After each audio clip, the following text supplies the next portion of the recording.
தேவையில்லை என்று மதிக்கெட்டவன் தன் இருதயத்தில் சொல்லிக் கொள்ளுகிறான். அவர்கள் தங்களை கெடுத்து அருவருப்பான கிரியைகளை செய்து வருகிறார்கள். நன்மை செய்கிறவன் ஒருவனும் இல்லை. தேவனை தேடுகிற உணர்வுள்ளவன் உண்டோ என்று பார்க்க கர்த்தர் பரலோகத்தில் இருந்து மனுபுத்திரரை கண்ணோக்கினார். எல்லாரும் வழி விலகி வேகமாய் கெட்டு பேயானார்கள். நன்மை செய்கிறவன் இல்லை, ஒருவனாகிலும் இல்லை. அக்கிரமக்காரரில் ஒருவருக்கும் அறிவு இல்லையோ?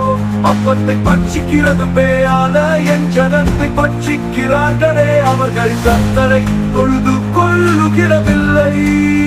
அங்கே அவர்கள் மிகவும் பயந்தார்கள். தேவன் நீதிமானுடைய சந்ததியோடே இருக்கிறாரே.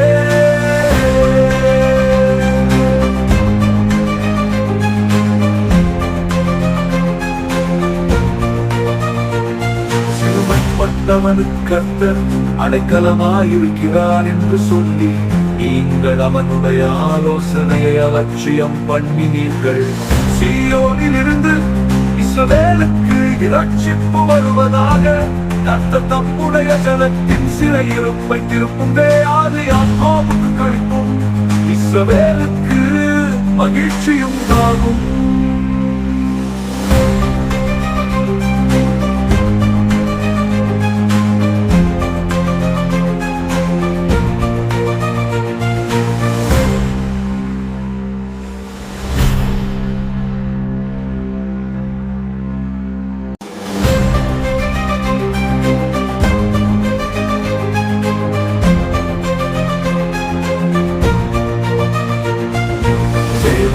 என்று மதிக்கெட்டவன் தன் இருதயத்தில் சொல்லிக் கொள்ளுகிறான்.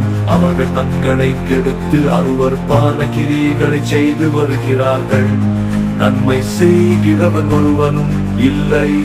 தேவனை தேடுகிற உணர்வுள்ளவன் உண்டோ என்று பார்க்க கர்த்தர் பரலோகத்தில் இருந்து மனுபுத்திரரை கண்ணோக்கினார்.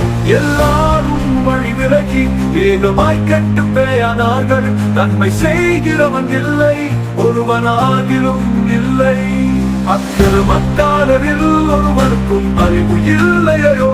அப்பத்தை பட்சிக்கிறது பேயான என் ஜனத்தை பட்சிக்கிறார்களே. அவர்கள் கர்த்தரை தொழுது கொள்ளுகிறவில்லை.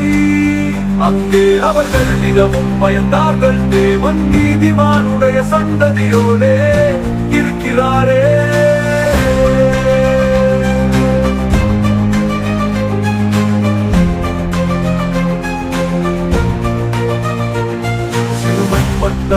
கர்த்தர் அடைக்கலமாயிருக்கிறார் என்று சொல்லி நீங்கள் அவனுடைய ஆலோசனையை அலட்சியம் பண்ணினீர்கள்.